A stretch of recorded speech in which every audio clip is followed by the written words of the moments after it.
I used to think military deployments were the toughest moments of my life.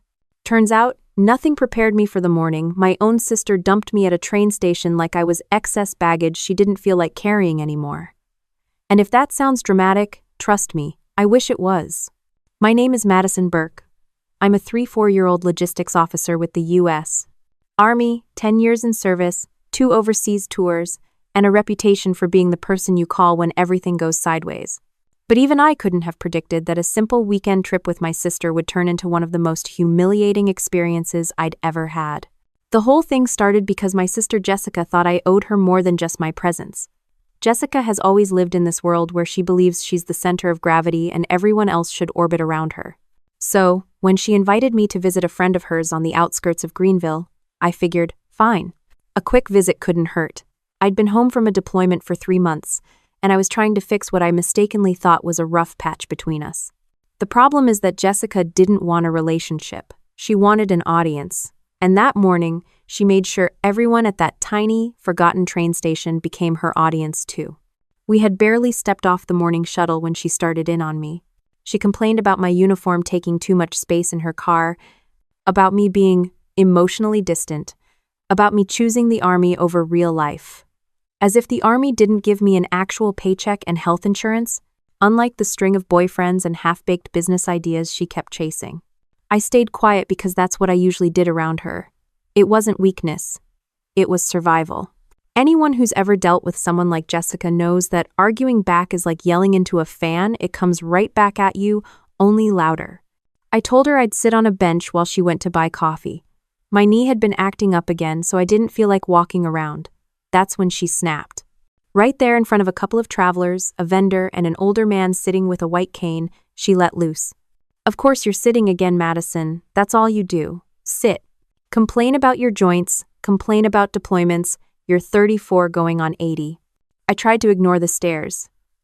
People always stare when someone yells in public, especially when that someone has the lungs of a drag racing car engine. Jess, calm down, I said quietly. You're making a scene. She laughed, loudly. You know what makes a scene? A grown woman in uniform acting like she's saving the world while her own family carries her dead weight. That's what makes a scene. Now, normally, I would have walked away, but she blocked me like she was playing defense in a basketball game she wasn't qualified for.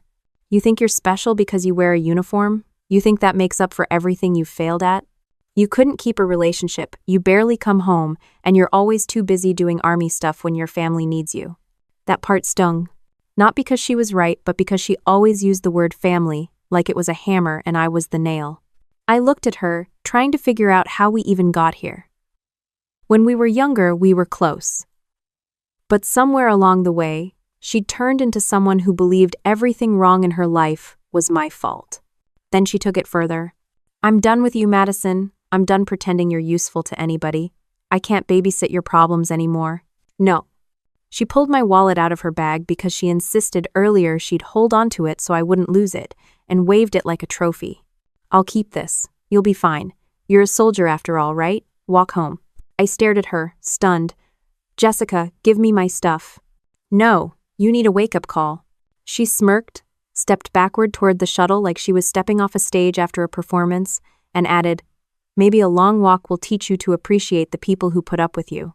Before I could process it, she got on the shuttle, told the driver something, and the doors closed in my face. The shuttle pulled away, and I was left standing there with nothing but the clothes on my back.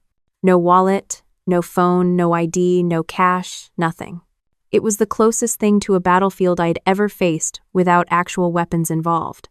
I sat down on the bench, staring at the dusty parking lot, trying to breathe evenly. The Army teaches you to stay calm under pressure. But it's a different kind of pressure when the person causing it shares your blood. My knee throbbed, my head pounded, and my pride felt like someone had stomped on it with steel-toed boots. I tried to think through my options. I could walk to the nearest town, but that was at least 45 miles away. I could try asking someone for help, but asking strangers for anything felt like sandpaper on my soul. I was so wrapped up in trying not to melt down that I didn't realize someone was standing near me until I heard a voice. You okay, miss? I looked up. It was the older man with dark glasses and a white cane, the one who had been sitting quietly on the opposite bench the entire time. He wasn't facing me directly, but he tilted his head slightly, like he could still sense exactly where I was. "Rough morning, I take it?" he added. I didn't know whether to laugh or cry. Something like that. He nodded, calm and unbothered, like chaos was something he saw every day. Then he said something I'll never forget. "Pretend you're my daughter. My driver will be here soon. You don't have to explain anything, just follow my lead." I blinked at him, completely thrown off. "I'm sorry, what?" He leaned in just enough so only I could hear him. "Trust me, you need help and I'm offering it." Behind him, in the empty lot, I heard the faint sound of an engine approaching. I didn't know who he was. I didn't know why he cared. And I definitely didn't know how pretending to be his daughter would fix any part of my situation. But something in his tone, steady, confident, firm, cut through all the noise in my head. And for the first time that morning, my breathing finally slowed. I didn't say yes. But I didn't say no either. I just looked at him, trying to figure out what kind of man would offer help to a stranger abandoned by her own sister, and why he seemed so certain that I'd need it. The engine sound grew louder behind us, and he adjusted his cane, waiting. And that was the moment everything started to shift without me even realizing it. The SUV rolled into the gravel lot just as I shifted my weight on the bench, unsure whether I was about to make the smartest or dumbest decision of my life. The engine's low hum cut through the still morning air as a black Lincoln Navigator stopped a few feet from us. Clean, polished, clearly not the kind of car that usually pulled up to a rundown station outside Greenville. The older man tightened his grip on his cane and straightened his shoulders just enough to look composed. "Stand up beside me," he said quietly. "You don't need to say anything yet." I got to my feet without responding.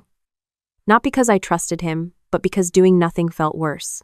The driver stepped out, a tall guy, mid-40 seconds, clean suit, posture of someone who had been told his entire life not to slouch. He walked straight toward us. "Mr. Dalton, sorry for the delay," the driver said. The main road had construction. Dalton. So that was his name. He pointed in my direction without hesitation. "Evan, this is my daughter." If the driver was surprised, he hit it fast. "Of course, sir." He turned to me with a polite nod. "Good morning." My brain scrambled for something to do. I gave him a small nod back, trying not to look like a person whose real sister had just ditched her without a dime. Mr. Dalton gently linked his arm with mine in a way that felt rehearsed. "Help me in," he murmured, as if we'd done it 1,000 times. I guided him to the back seat, opened the door for him, and he settled in. Evan held the door for me, and I slid in beside Dalton. The instant the door closed, silence wrapped around us, a calm, temperature-controlled silence that felt miles away from the public humiliation I'd been sitting in an hour earlier. Dalton rested his cane against the leather seat. Up close, he looked older than I'd guessed, maybe mid-70 seconds, but sharp. Not fragile, not confused. More like someone who had decided a long time ago that fear wasn't useful. "You don't have to be nervous," he said, his voice steady. "If I wanted to harm you, I wouldn't need a driver and a luxury SUV to do it." "I'm not nervous," I said, though the dryness in my throat betrayed me. He tilted his head with a faint smile. "You're tense enough to snap a toothpick." Well, he wasn't wrong. I stared out the tinted window, watching the station disappear behind us. "Why did you want me to pretend to be your daughter?" "Because you needed help," he said plainly, "and I've lived long enough to recognize desperation when I hear it." I didn't like the word desperation, even if it was accurate. He continued, "Your sister did something cruel. You don't need the details repeated, and I don't need to know all your history. I only heard what anyone with ears could hear." That made my stomach twist. Knowing a stranger had listened to Jessica berate me wasn't exactly comforting. But offering to pretend you're my daughter? That's a pretty big leap, I said. "A leap for you," he corrected, "not for me." I waited, because something in his tone made it clear he intended to explain. "My son died 10 years ago," he said. "Car accident. Sudden. Violent. No chance to prepare. No chance to say goodbye."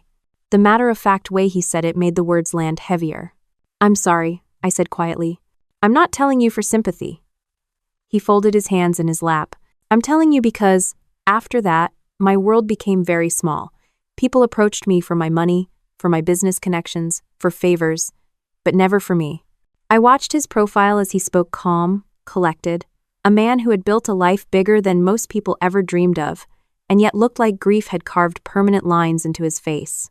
"You heard my sister yelling," I said. "That's what pushed you to step in." "It wasn't the yelling," he said. "It was the way you didn't fight back.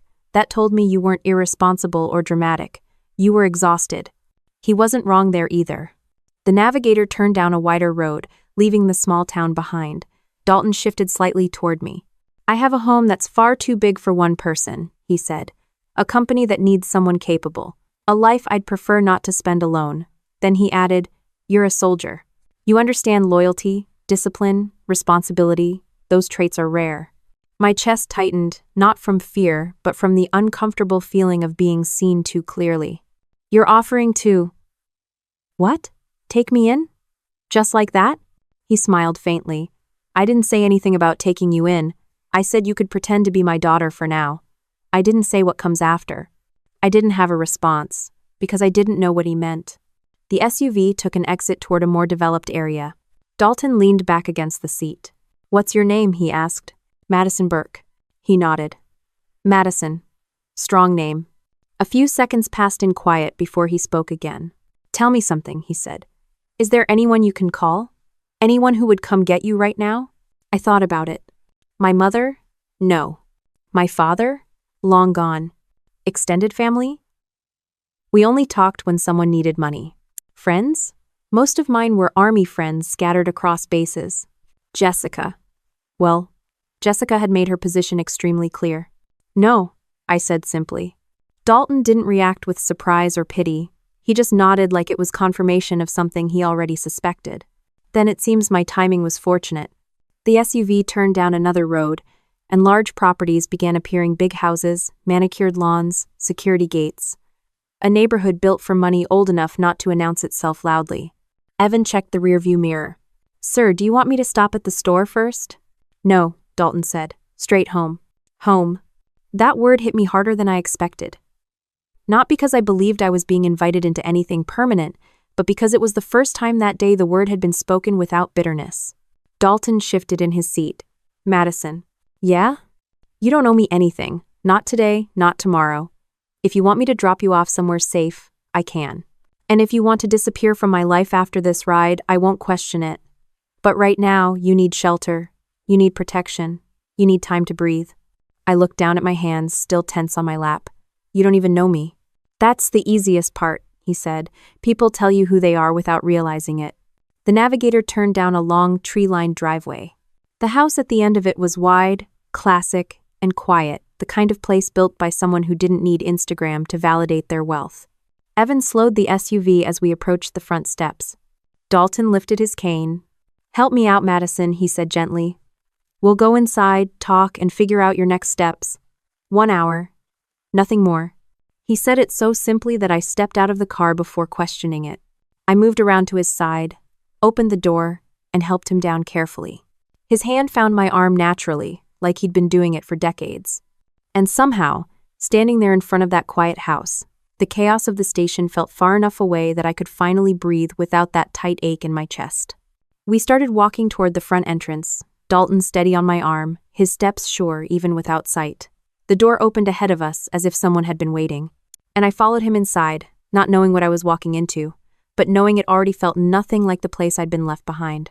Stepping across the threshold, I felt the temperature shift, first cooler, controlled, nothing like the sticky spring air outside. The place didn't smell like money the way hotels do. It smelled lived in, grounded, faintly like cedar and coffee. Whoever managed the house cared about details, but not in a showy way. A woman in her late 50s stood in the foyer, posture straight, hair in a tidy bun, apron over dark slacks.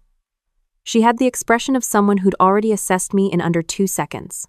Welcome home, Mr. Dalton, she said. Then her eyes shifted to me. And, Miss? Dalton let go of my arm long enough to tilt his face toward her voice. This is my daughter, Madison. She'll be staying here for a while. If the woman was shocked, she buried it perfectly. Her eyebrow moved maybe 0.5 millimeter, but the rest of her stayed steady. Yes, sir. I'll prepare a guest room. She gave me a polite nod before disappearing down the hall with the efficiency of a person who didn't wait to be told something twice. Dalton lifted his cane toward the right.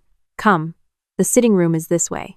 I walked beside him, guiding lightly when needed.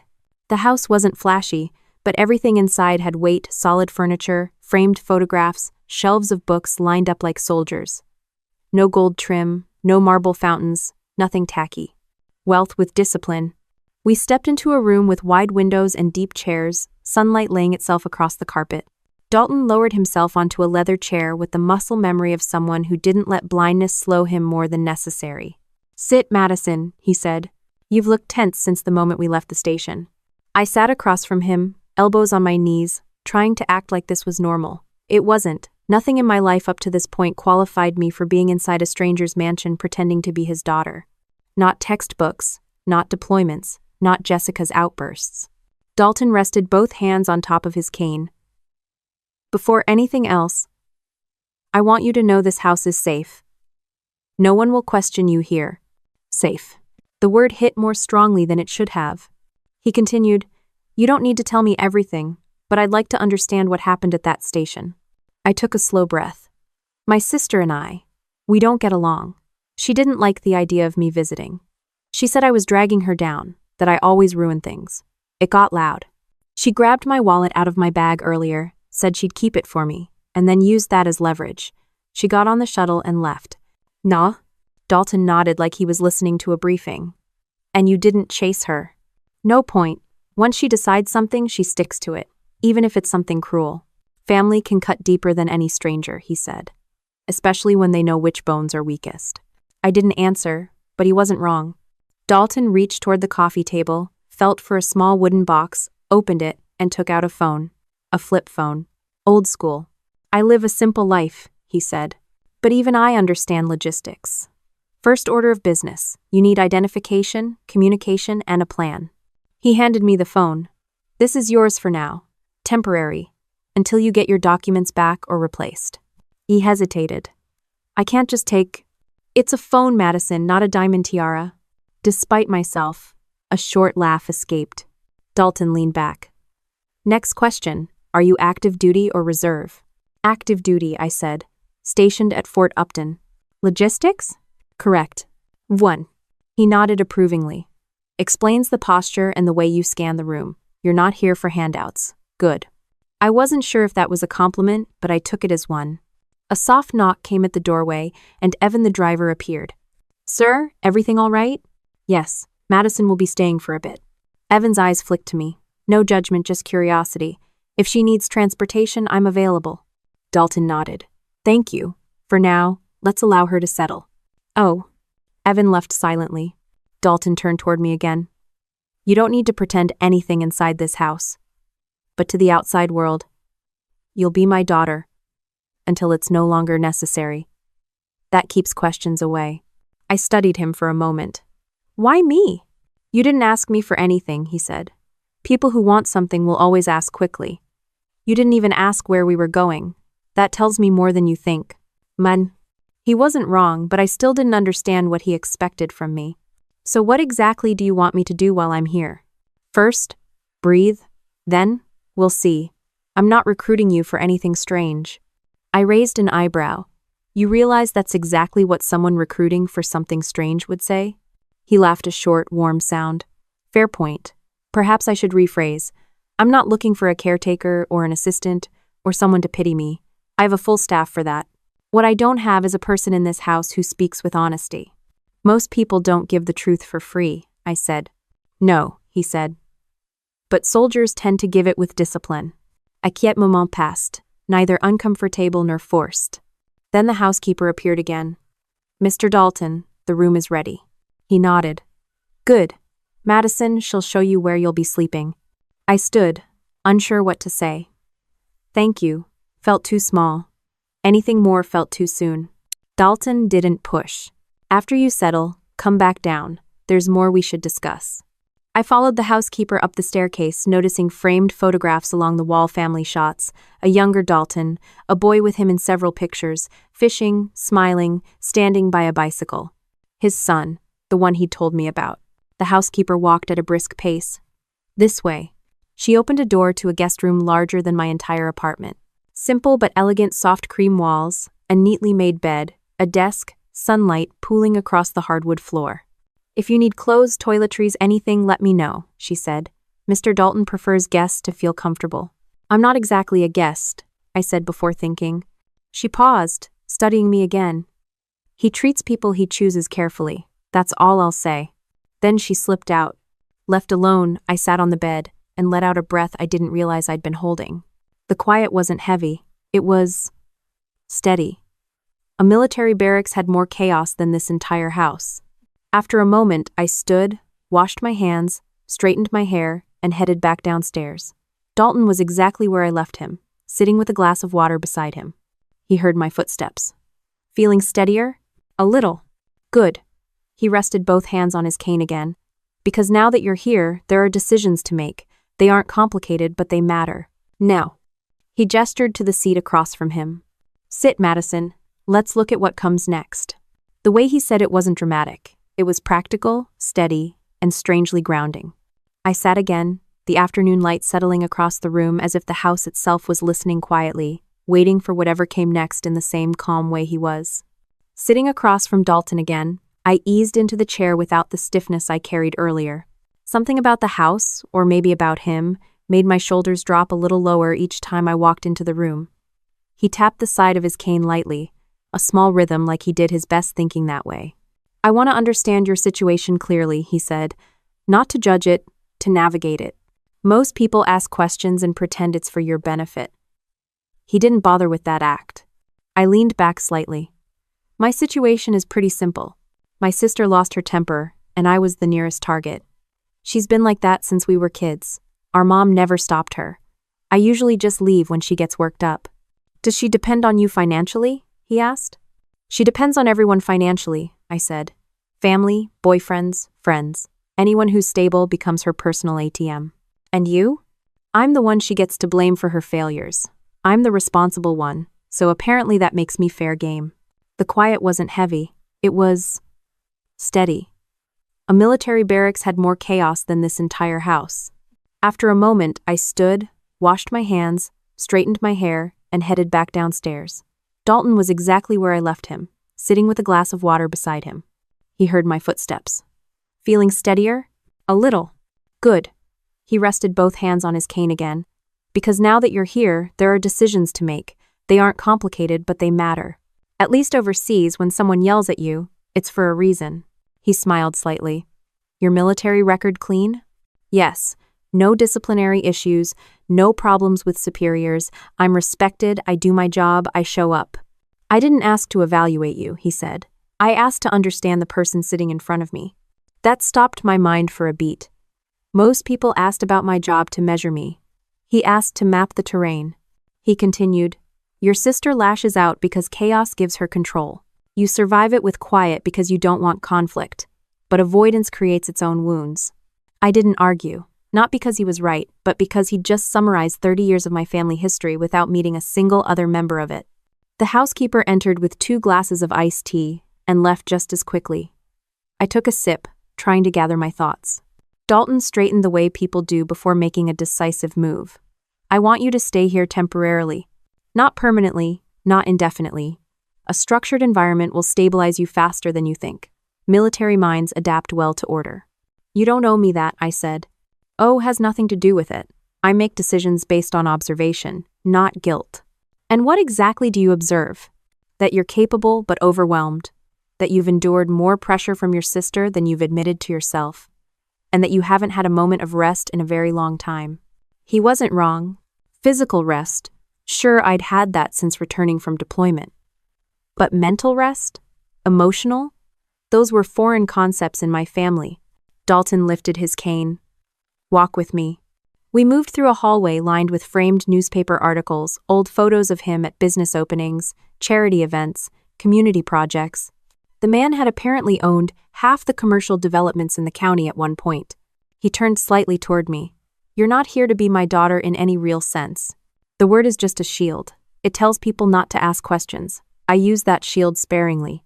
So why extend it to me? Because you don't have anyone else providing one. And because you didn't run from responsibility today. Most would have tried to grab their belongings back, yell, or chase a sister down in public.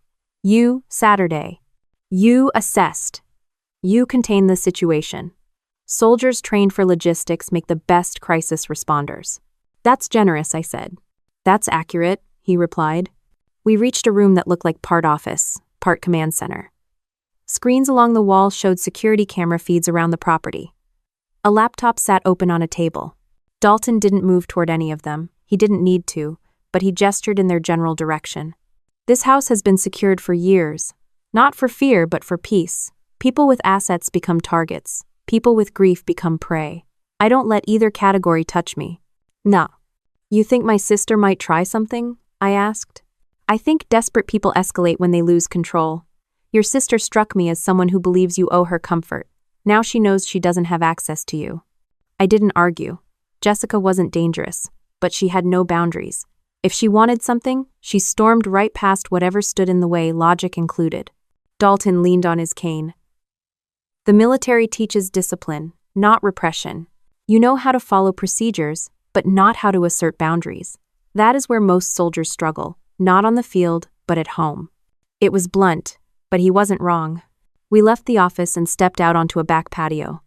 The yard was enormous green grass, oak trees, a garden that looked tended by someone with patience instead of hired labor.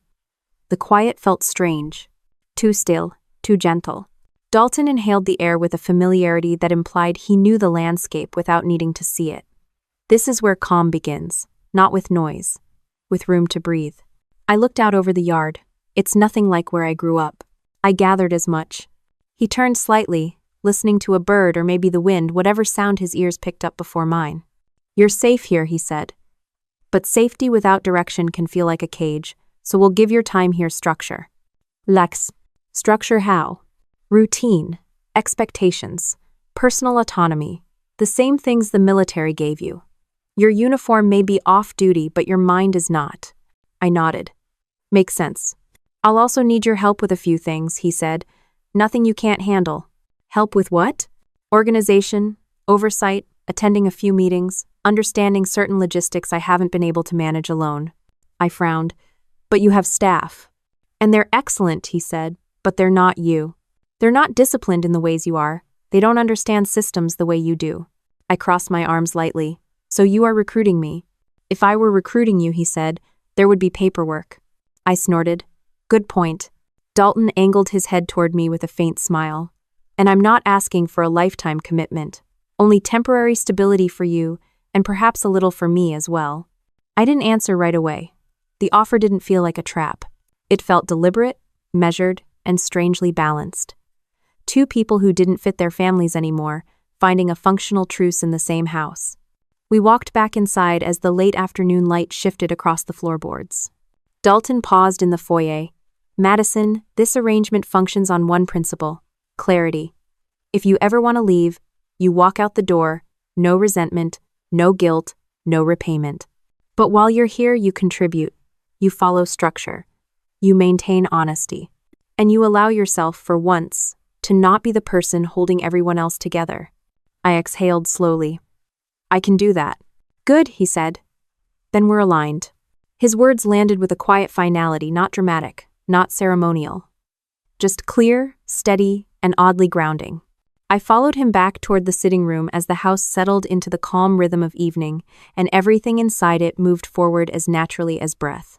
The next morning, I moved through the house with the quiet alertness I carried everywhere, a habit I never shook after years of checking barracks hallways at dawn. The place felt different in daylight. Less intimidating, more structured. I could see how the routines here ran like a well-oiled machine. Someone had already brewed coffee. The hallways were spotless. The yard crew started work at exactly 7. Dalton was at the dining table when I walked in. He sat with the posture of someone who refused to let age dictate authority. A plate of toast sat untouched in front of him, and he tapped the handle of his mug twice, the same light rhythm I'd noticed the day before. "Morning, Madison," he said. "Morning." He gestured toward the chair beside him. "Eat, you'll think clearer." I was halfway through my coffee when the temporary phone he'd given me started vibrating across the table. I didn't recognize the number, but the area code punched me right in the chest. "Jessica." Dalton heard the vibration. "Are you expecting someone?" "No," I said. "That's kind of the point." The phone buzzed again, then again. 5 calls within 30 seconds. Classic Jessica behavior. She didn't stop until she got the reaction she wanted. Dalton lifted his chin slightly. "Answer if you want to, decline if you don't." I let it ring one more time before picking up. "What do you want?" Jessica's voice blasted through the speaker like she was standing inches from my face. Oh, look who's alive! Took you long enough to answer. Do you have any idea how ridiculous you made me look yesterday? Ridiculous, she looked. You left me at a train station, I said. You stole my wallet and left. Don't be dramatic, she shot back. You're a soldier. I figured you'd walk it off. Walk it off. 45 miles. Without ID, without money, without water. Sure, easy, she continued before I could respond. Anyway, Mom called me last night. She wants to know why you're running around with some old man in a fancy SUV. I froze for a second. How does she know about that? Small towns talk, Madison. People saw you leave with him. And Mom is freaking out. She said you looked like you were being escorted by security. Dalton didn't comment. He just sipped his tea like this was the morning news. Jessica lowered her voice, shifting from aggressive to syrupy sweet in a second, the same manipulation she'd perfected since childhood.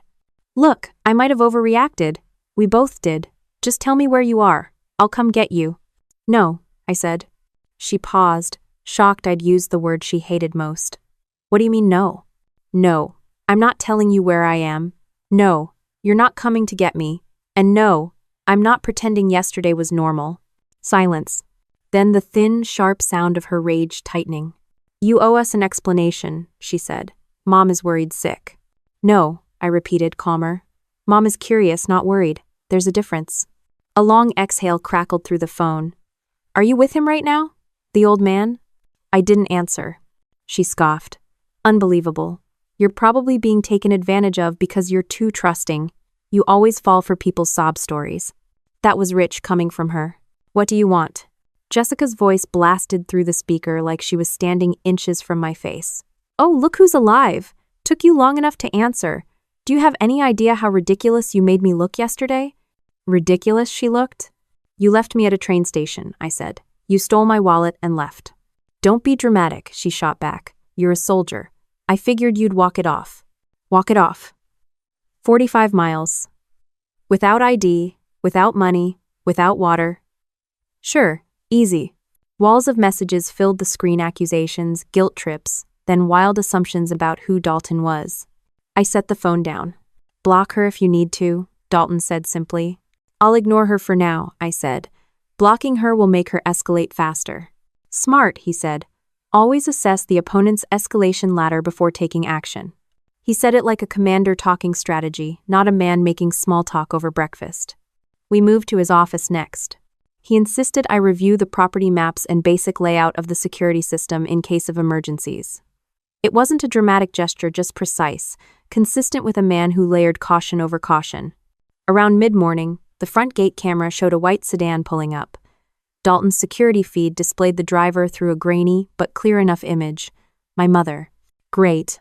She got out of the car in her usual fashion, like she was stepping onto a stage she wasn't paid enough to perform on. Hair sprayed into submission, oversized purse clutched dramatically, face arranged into an expression that screamed, "Someone better feel guilty for what I endured to get here." Dalton lifted his chin. Is that your mother? Yes. She wasn't invited. She never needs an invitation, I said. The intercom buzzed. A firm voice came through. Miss Burke is requesting to speak with her daughter. Dalton didn't turn his head toward me. Your call. I exhaled slowly. Let her in. The gate opened. A minute later, the doorbell rang with the kind of urgency only a mother with grievances could produce.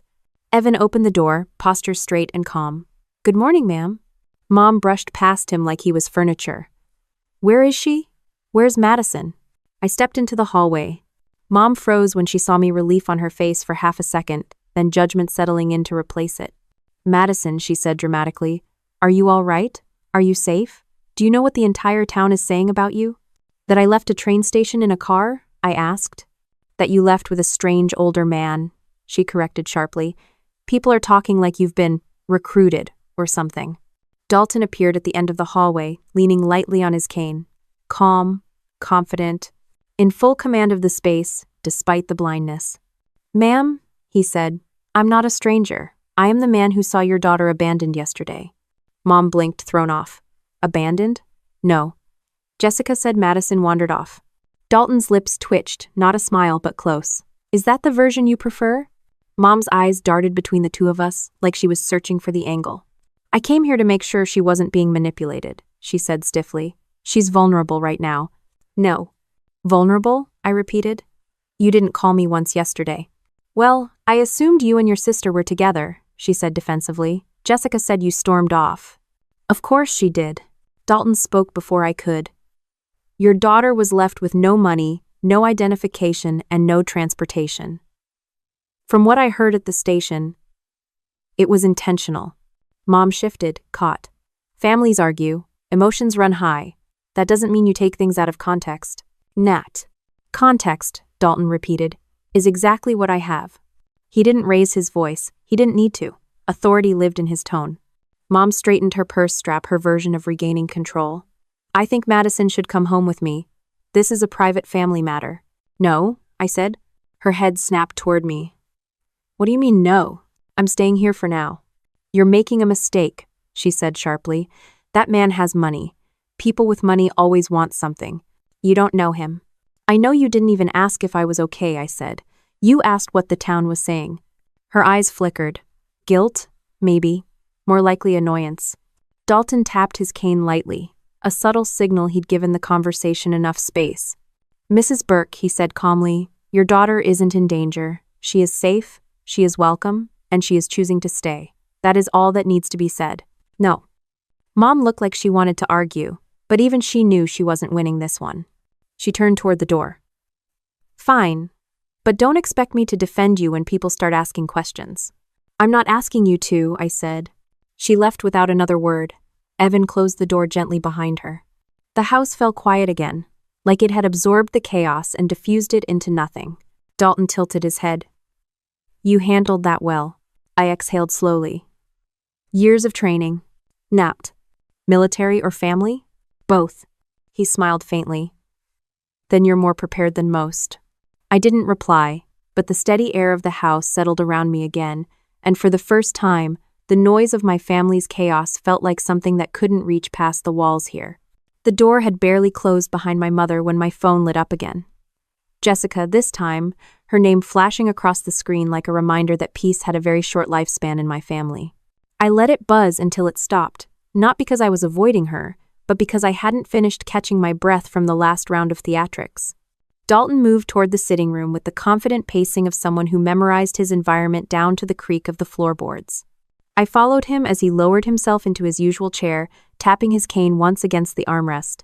She'll be back, he said casually, as if commenting on the weather. My mother? I asked. No, he said, your sister. And she won't come quietly. He wasn't wrong. Jessica never did anything quietly unless she was plotting something, and even then she usually announced it by accident 20 minutes later. I sat across from him. She's trying to control the narrative before I can. That's what manipulators do, he said. They build the story first, then shove everyone else into it. I rubbed my forehead. If she's already lying to Mom, she's probably lying to everyone else too. Dalton leaned forward slightly. That means she's also setting the stage for whatever comes next. The problem was I knew exactly what next looked like. When Jessica felt threatened, she escalated. When she escalated, she dragged everyone into the mud until she felt tall again. The housekeeper, Ruth, appeared at the doorway. Mr. Dalton, there's someone else at the gate asking for Madison. Dalton lifted his chin. Describe the someone. A man, mid-30s, nervous posture, says he's a friend. I didn't have many friends who showed up unannounced, especially not local ones. Did he give a name? Yes, Mark. I stiffened. Not a friend, my ex. A very recent ex. Someone Jessica absolutely would have called if she wanted backup. Dalton didn't miss my reaction. Is he a problem? He's predictable, I said, and easily influenced. Should he be let in? I thought about it. If I said no, Jessica would use it to support whatever fantasy she was constructing. If I said yes, I risked drama unfolding in Dalton's house. But this wasn't the army. There was no chain of command to hide behind. I had to make my own calls. Let him in, I told Ruth. But keep Evan nearby. Yes, ma'am. A minute later, the front door opened again. Mark stepped inside like he expected the carpets to swallow him. Same nervous shuffle. Same apologetic half-smile he always hid behind when he got caught doing someone else's bidding. Hey Maddie, he said, using the nickname I'd asked him not to use at least 50 times. Your sister said you might be in trouble. Of course she did. I crossed my arms. What did she tell you? That you ran off with some older guy, he said, that he lured you into a car, that you're confused and not thinking clearly. Dalton snorted, quietly, but unmistakably. I gestured toward him. Mark, this is Mr. Dalton. He's not a threat. He's the one who helped me when Jessica stranded me. Mark's forehead creased. Stranded you? She said you stormed off after an argument. Did she mention she took my wallet? I asked. Or that she left me 45 miles from town with nothing? No, he admitted. Of course not. Dalton rested both hands on his cane. Mr. Mark, is it? Would you like to sit? Mark hesitated, then shook his head. I'm just here to bring Madison home. Her mom is worried. Her sister is freaking out. They think she's being manipulated. The irony almost made me laugh. By me? I asked. He nodded, not noticing or ignoring the absurdity. Dalton's voice stayed steady. Are you here because you're concerned? Or because her sister demanded you come? Mark opened his mouth, closed it, then opened it again. Both? Dalton tilted his head. Then allow me to clarify the situation. Madison is safe. She is not in danger. She is not being pressured. She made a choice to be somewhere she feels protected. Mark looked at me. Is that true? Yes, I said. Completely. But your family said... My family, I interrupted, is rewriting the story to avoid accountability. He shifted awkwardly. So, you don't want to come home? This is home for now, I said. Mark's expression changed confusion, then discomfort, then the realization that he'd walked into something he was not equipped to handle. Well, Jessica's not gonna like that, he muttered. Jessica doesn't get a vote, I said plainly. Dalton nodded once, approving the firmness in my tone. Mark rubbed the back of his neck. Okay, well, if you're good, then I guess I'll go. Probably a smart choice, Dalton said politely. Mark gave a small wave, then retreated toward the door like a man fleeing a burning building. Evan escorted him back out. The moment the door closed, Dalton exhaled quietly. Your sister is testing boundaries to see how much control she still has. She's losing control, I said. She knows it. And people like that become most dangerous when they're slipping. I knew he was right. The Army teaches you that losing control does one of two things to unstable people. Shuts them down entirely. Or pushes them into full offensive mode. Jessica was not the shutting down type. I returned to the dining table, grabbed the phone, and opened the newest flood of messages. Jessica had escalated, exactly as expected. Mom said you're brainwashed. You need to come home before things get worse. If you don't answer, I'm telling everyone what's really going on. People are already asking questions about you and that man. You have no idea how bad this looks. Dalton heard the soft buzzes as they came in. Let me guess, he said. Threats disguised as concern. Pretty much. Delete them, he said calmly. They add nothing to your decision-making process. I slid the phone aside instead. She'll escalate again when she doesn't get the reaction she wants. And when she does, Dalton said, you'll be prepared, because unlike her, you understand strategy. He wasn't flattering me. He was stating something I'd forgotten. The Army hadn't made me weaker. It made me trained, structured, capable. My family just never let me use any of it. Dalton shifted slightly in his chair. Madison, tell me something honestly. Okay. Do you want to cut contact with them? The answer should have been simple. It wasn't. I want distance, I said. I want a chance to breathe without being blamed for everything. Then that begins today. He didn't say it dramatically. He said it like a simple fact. And I realized something as he spoke. This wasn't him stepping into some fatherly role. This wasn't him trying to own me or fix me.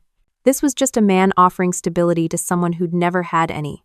He lifted his cane again. Now, we should discuss what will happen when your sister realizes she no longer holds the narrative. I expected a warning. Maybe even a strategy meeting. What I didn't expect was how fast he'd be proven right about her next move. Not an hour later, the house phone rang. Ruth answered it, paused, then walked into the room with an expression that said the situation had already escalated. Mr. Dalton? Madison? She said gently. There's someone else at the gate. And this time, she brought help. Whatever waited outside wasn't subtle. But it also wasn't surprising. Chaos, after all, never traveled alone in my family. Ruth's expression stayed carefully neutral, but her voice carried a seriousness I hadn't heard from her before. "It's your sister," she said, "and she's brought, too, someone who claims to be representing her." Dalton adjusted his cane against his knee. "Representing her how?" "A man in a suit," Ruth said. He introduced himself as an attorney. Of course she brought a lawyer. Jessica never fought fair, she fought loud. And when loud didn't work, she brought in people who were willing to be loud for a fee. Dalton didn't sigh, didn't flinch, didn't react with the irritation most people would. Instead, he simply pushed himself to his feet with the measured patience of someone walking onto a chessboard he'd already memorized. "Let's not keep them waiting," he said. I walked beside him toward the foyer. Evan had already positioned himself by the door like a quiet wall of muscle, hands clasped behind his back. "Let them in," Dalton instructed. The door opened, and in walked the predictable storm. Jessica entered first chin high, face arranged into her "I'm the mature one here" expression. A man in a dark suit followed, holding a briefcase and scanning the house like he expected cameras to be hidden in the walls. Jessica didn't say hello, didn't even look at me first. Instead, she announced, "I'm here to bring my sister home and resolve this situation peacefully." Dalton's eyebrows lifted just slightly. Interesting choice of words. I stepped forward. "Jessica, what are you doing?" "Fixing your mess," she said. "You've embarrassed the entire family." "How exactly did I embarrass anyone?" I asked. Her mouth tightened. "By running off with a stranger and refusing to answer your phone. By dragging Mom into your drama. By letting people see you get into some old man's car like—" "That's enough," Dalton said. Not loudly, but with the kind of authority people don't interrupt. The attorney cleared his throat. "Mr. Dalton, my name is Christopher Lowe.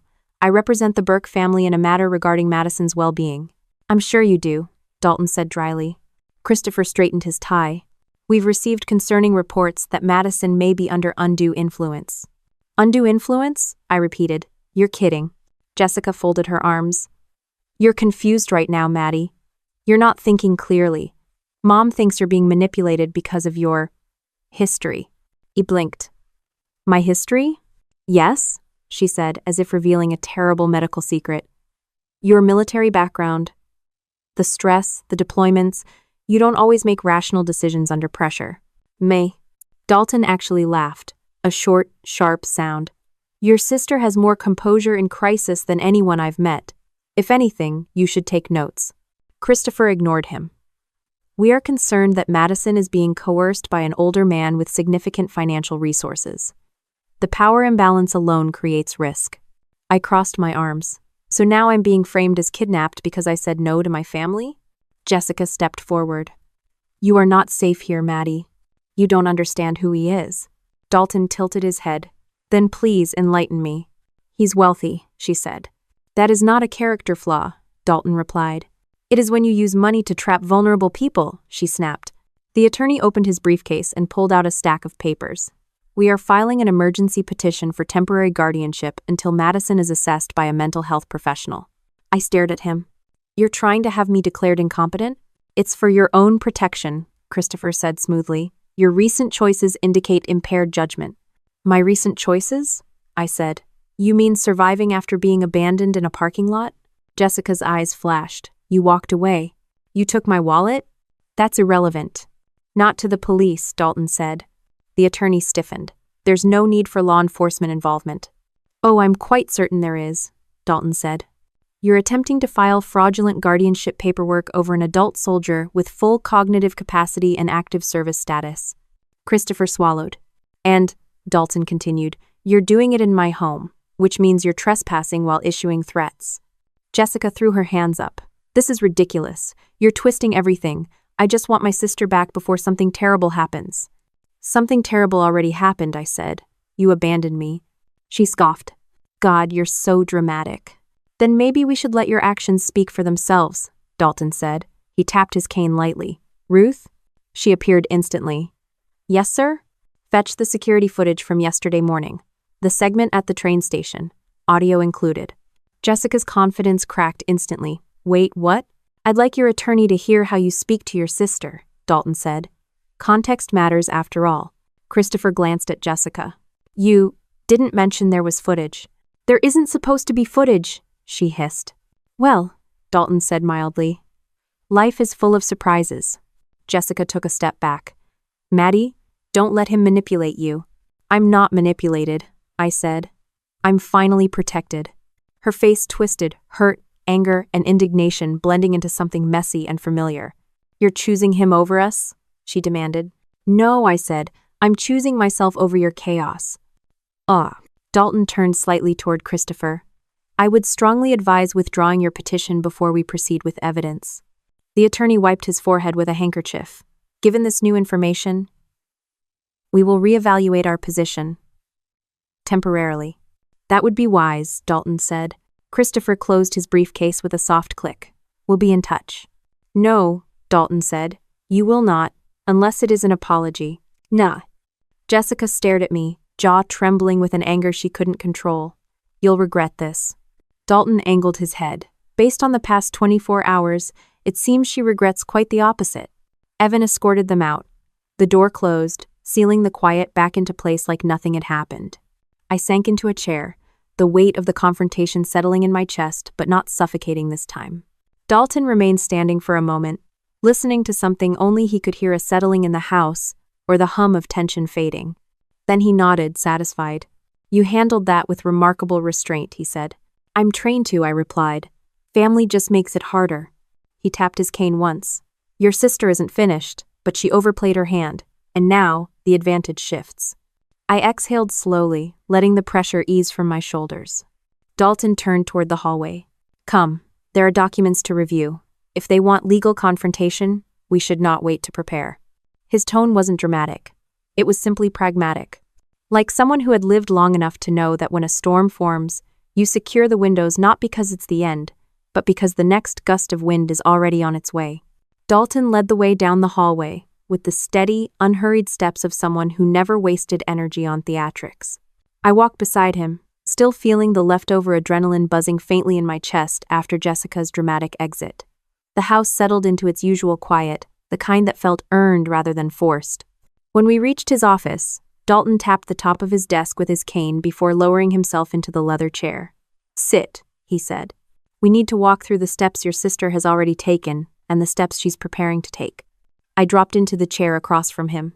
She's going all in, and she's desperate enough to lie to anyone who'll listen. That much is obvious, Dalton said. But lies have patterns. They follow predictable routes. People like your sister rely on shock, confusion, and public sympathy. The moment the shock wears off, their story starts to fall apart. He opened a folder on his desk, not that he could see it, but he knew exactly where everything was placed. His organization was military-level tidy. Ruth appeared with a tray of tea and placed it between us. Mr. Dalton, should I notify the security team to increase monitoring? Yes, he said, and make notes of everyone who approaches the property over the next 48 hours. She nodded and exited without further conversation. Dalton turned slightly toward me. Now, let's address what your sister hoped to accomplish by involving a lawyer. I knew the answer, but hearing it out loud made it feel real. She's trying to make me look unstable. Correct, Dalton said. If she paints you as irrational, emotional, or mentally compromised due to your military service, she gains the upper hand in public perception. And in legal claims, I added. Exactly. He tapped the edge of the cane lightly. This is why she brought the attorney here. She wanted to intimidate you into coming home. When you didn't, she shifted to attacking your credibility. I let out a slow breath. She's been doing that my whole life. And it has worked, he said, because you allowed it to for the sake of keeping peace. I didn't want fights. Peacekeepers often get mistaken for pushovers, Dalton replied. But you aren't one. His tone wasn't comforting, it was factual. And something about that steadiness made the weight on my shoulders loosen a little. He handed me a sheet of paper he'd prepared earlier. This is the list of steps we will take. Read them. Less. I scanned the page. File a statement documenting the abandonment. Contact military legal assistance. Secure replacement identification. Document all communication from family. Install temporary restrictions at property perimeters. Prepare a protective order only if necessary. Maintain a timeline of events. This is thorough, I said. Thorough is how you avoid becoming the target, Dalton said. People like your sister thrive on chaos. Preparation removes the fuel. No. My phone buzzed again. Another text from Jessica. I didn't open it. Dalton heard the vibration. Ignore it. We'll address her behavior as evidence, not as conversation. Evidence? I repeated.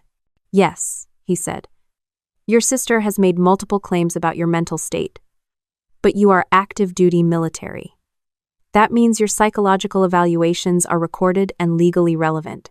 He leaned back, his blank eyes focused in my direction with an intensity that didn't require vision. Would you like to know the irony? He asked. What?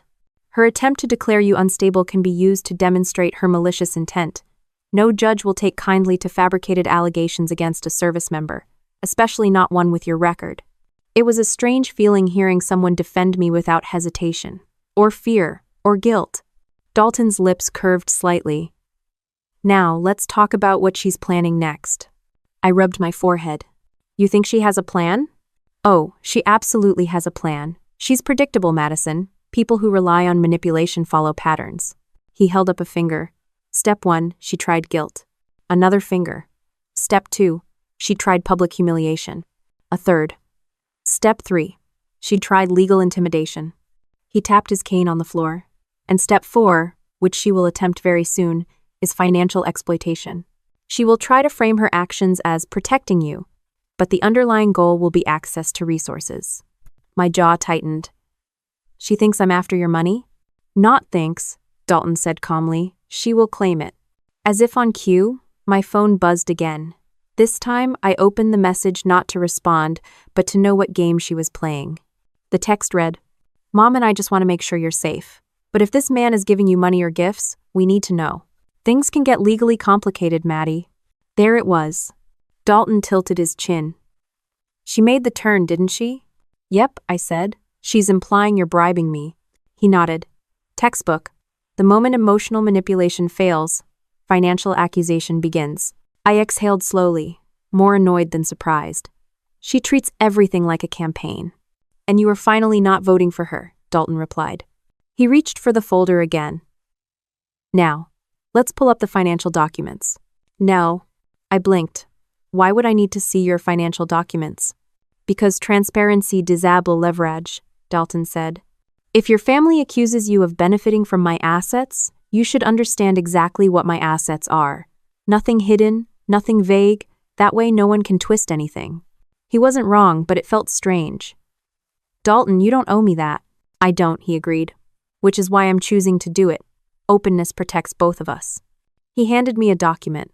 A summary page, clean, organized, shockingly straightforward.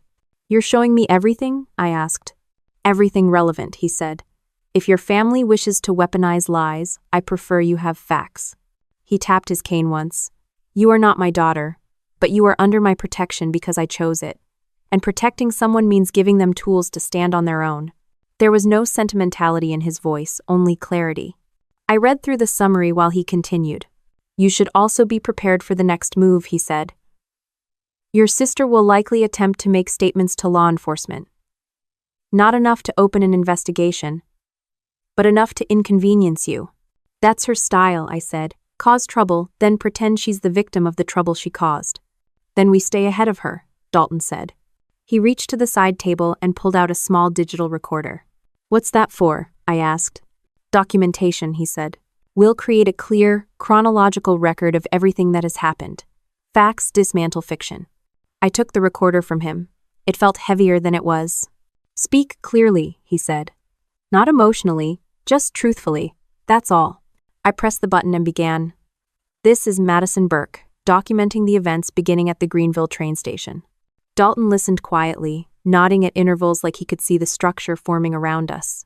When I finished, he tapped the cane lightly again. Good, he said. That will serve us well. Ruth entered the room again with her usual calm efficiency. Mr. Dalton, you should know, there's a post circulating in the neighborhood forum. People are sharing something your sister wrote. I didn't need to ask what it said, but she handed me her tablet anyway. Jessica had written, My sister is being held against her will by a wealthy older man with control issues. We're worried for her safety. Please pray for our family. Dalton didn't react with shock. He didn't even raise his voice. He simply said, And now, Madison, the war enters the public sphere. Not dramatic, just factual. Because once a liar runs out of private leverage, they take the battle public loud, messy, and unrestrained. But this time, she wasn't the one holding the narrative. The neighborhood forum post spread faster than a barracks rumor during downtime. Ruth showed me the thread, and I scrolled through the comments half sympathetic, half confused, all based on pure fiction.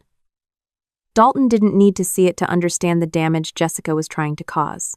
He could hear it in the quiet weight of the room, the way I exhaled sharper than usual. He rested his hands on his cane.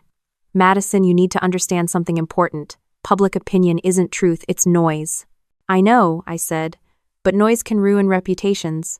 Less. I scanned the page. File a statement documenting the abandonment. Contact military legal assistance. Secure replacement identification. Document all communication from family. Install temporary restrictions at property perimeters. Prepare a protective order only if necessary. Maintain a timeline of events. This is thorough, I said. Thorough is how you avoid becoming the target, Dalton said. People like your sister thrive on chaos. Preparation removes the fuel. You understand structure. You understand strategy. Use that. I nodded slowly. What do you suggest? Boundaries, he said. Firm ones.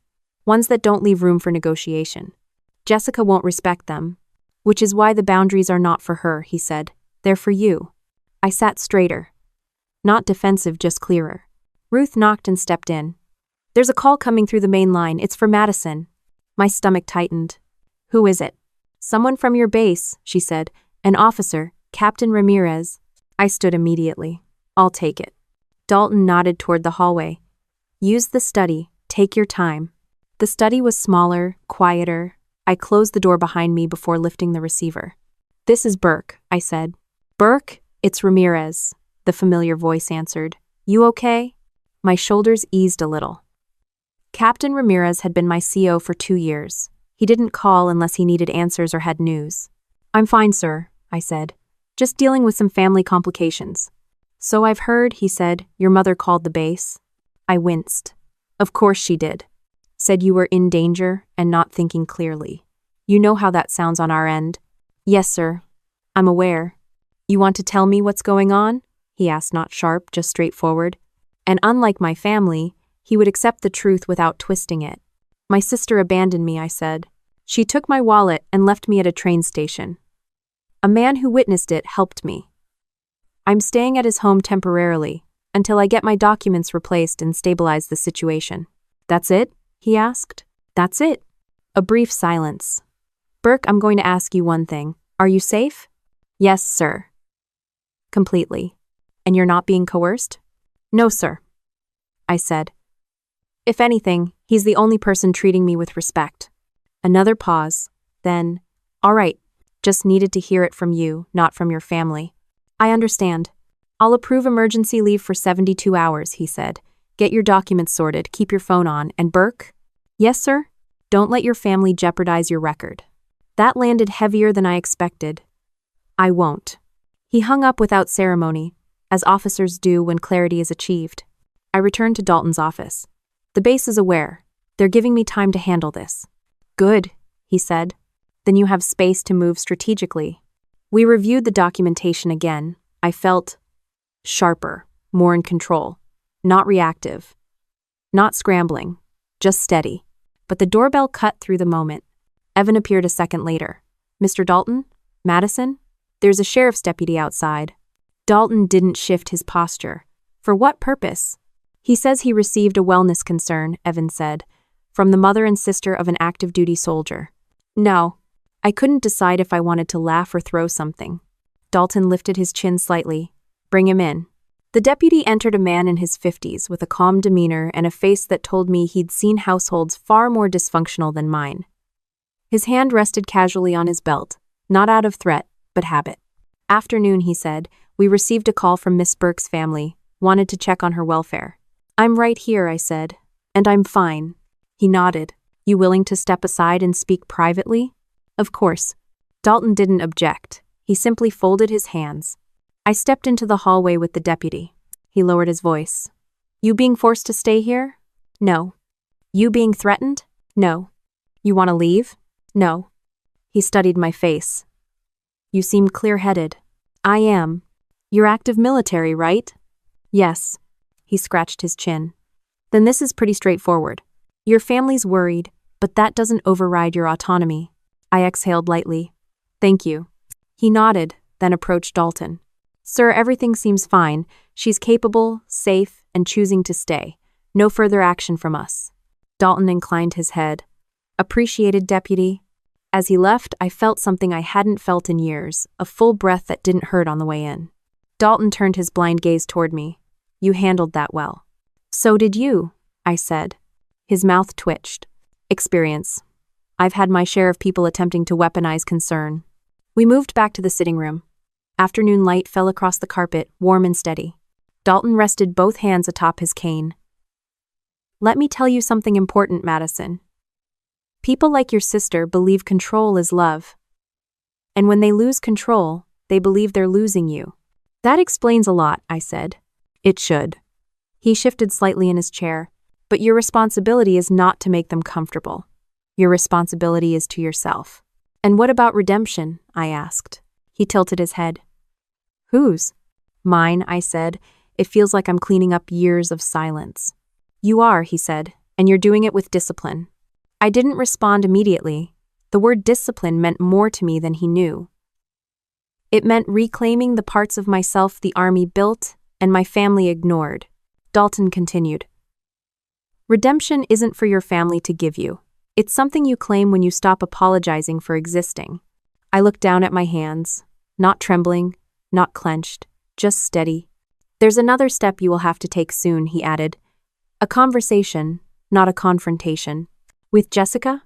No, he said. With yourself. You can't fight a war externally if the internal one is still raging. His voice wasn't poetic. It wasn't meant to inspire. It was matter of fact. Practical. Real. I leaned back in the chair, letting the coolness of the room settle around me. Dalton? Yes? I think I'm ready for boundaries. His mouth curved just slightly. Good. Then everything that happens next will be on your terms, not theirs. He didn't say it like a plan or a promise. He said it like the truth finally had space to stand upright. She will try to frame her actions as protecting you, but the underlying goal will be access to resources. My jaw tightened. She thinks I'm after your money? Not thinks, Dalton said calmly. She will claim it. As if on cue, my phone buzzed again. This time, I opened the message not to respond, but to know what game she was playing. The text read, Mom and I just want to make sure you're safe. But if this man is giving you money or gifts, we need to know. She glanced up. You look lighter. Maybe I am. Good. You deserve it. Her tone wasn't praise. It wasn't sympathy. It was truth delivered plainly, which always landed deeper for me than emotional padding ever did. Before I could answer, the front gate camera pinged on the tablet mounted near the fridge. Ruth tapped it. The feed loaded. A car I didn't recognize pulled up. Late model sedan. Clean but not expensive. Neutral color. It was the kind of car someone drove when they didn't want to be judged. A woman got out. My mother. She wasn't dressed for a fight today. She wasn't dressed for pity either. She looked regular. Jeans, cardigan, hair pulled back. Too normal for the chaos she'd put me through. Ruth looked at me. Do you want me to call Evan first? No, I said. I'll talk to her. Dob. Dalton was in the sunroom, listening to the radio, a station that played old standards he claimed he didn't like, but somehow always left on. I stepped in long enough to let him know. My mother's here. He didn't shift. Do you want backup? No, but thank you. Then keep the conversation truthful. Nothing else is required. I stepped outside before she reached the steps. She paused when she saw me, like she expected a different version of me to walk out, one smaller, quieter, easier to manage. Instead, she took a breath, bracing herself. Madison. Mom. She approached slowly, the way someone approaches a dog they aren't sure will bite. I know you probably don't want to see me. That's accurate. She flinched, but I didn't soften it. She'd never softened anything for me. Still, she said, I came because I want to understand what's happening. Everything is out of control. For who? I asked. You? Or me? For all of us, she said. Your sister is a wreck. I haven't slept. We're scared for you. Because I didn't come home? Because none of this makes sense. It makes perfect sense, I said. You just don't like the version of me that finally doesn't fold. She opened her mouth, then shut it again. That alone felt like a historic moment. I crossed my arms, not in defensiveness, just grounding. If you want to talk, then talk. But I'm not taking responsibility for the mess you and Jessica created. Her jaw tensed. Jessica didn't create all of it. She abandoned me at a station, took my wallet, and tried to turn the military against me. That was a mistake. No, I said. A mistake is forgetting someone's birthday. This was a choice. My mother looked past me toward the house. And now you're living here? With this man? Yes. You barely know him. Now. He helped me when your other daughter left me stranded. That doesn't make him safe. He's safer than the people who raised me. She recoiled. That's unfair. No, I said. It's honest. She looked lost for a moment. Genuinely lost. Like someone whose GPS just died in the middle of a rural road. Madison, I know I wasn't always perfect. You weren't ever close. She took another breath, slower this time, almost steady. I don't want to fight with you. Then stop. She blinked. Stop what? Stop assuming I owe you access. Stop calling the base. Stop sending officers to the house. Stop treating my independence like a malfunction. Her eyes filled, and for once it didn't look like manipulation. Just shock. I didn't realize, she whispered, that you saw me that way. You didn't ask how I saw anything, I said. You just assumed your interpretation was the only one that mattered. She swallowed hard. So what do you want from me now? Nothing, I said. And I don't mean that cruelly. I mean it realistically. I'm fine, I'm safe, I'm capable, I'm 30, I don't need a babysitter. And Jessica? She asked. Should she just disappear from your life? That's up to her, I said. But she doesn't get near me until she understands what she did. And she doesn't get to fix that by crying or blaming stress or pretending she's the real victim. A long silence stretched across the porch. Birds chirped. Somewhere farther out on the property, a machine hummed maybe the groundskeeper's tools. My mother finally spoke. I'll talk to your sister. And I'll stop calling your base. And the sheriff. Good, I said. She hesitated. Will you come home? This is home. Her lips pressed together like she wanted to argue, but she didn't. Instead, she nodded once, stiff but sincere. Then I won't interfere anymore. Thank you. She stepped back toward her car. But before she got in, she looked at me again, not pleading, not angry, just older. You turned out stronger than I thought, she said. I always was, I answered. You just weren't looking. She didn't challenge it this time. She got in her car and drove away without theatrics, without yelling, without one last twist of guilt. Inside, Dalton was still in the sunroom. The radio played something slow and warm. He didn't ask what happened, he just raised his head as I entered. You sound calmer, he said. You didn't hear anything. I heard enough in how you walk. I sat across from him. It wasn't a dramatic breakthrough. She didn't apologize. I didn't forgive her. We just told the truth. That's sometimes more valuable than an apology, he said, and harder to do. I leaned back, letting the quiet stretch comfortably. Dalton? Yes? I think you're right about chosen family. I usually am. A breath of laughter slipped out of me. Thank you. For the space, for the clarity, for everything. Madison, he said, adjusting his cane, you walked into this house needing shelter, but you didn't ask for rescue. That's why helping you never felt like charity. I didn't answer immediately. Some moments don't need commentary. Later that evening, I sat in the courtyard, letting the last light fade across the stone.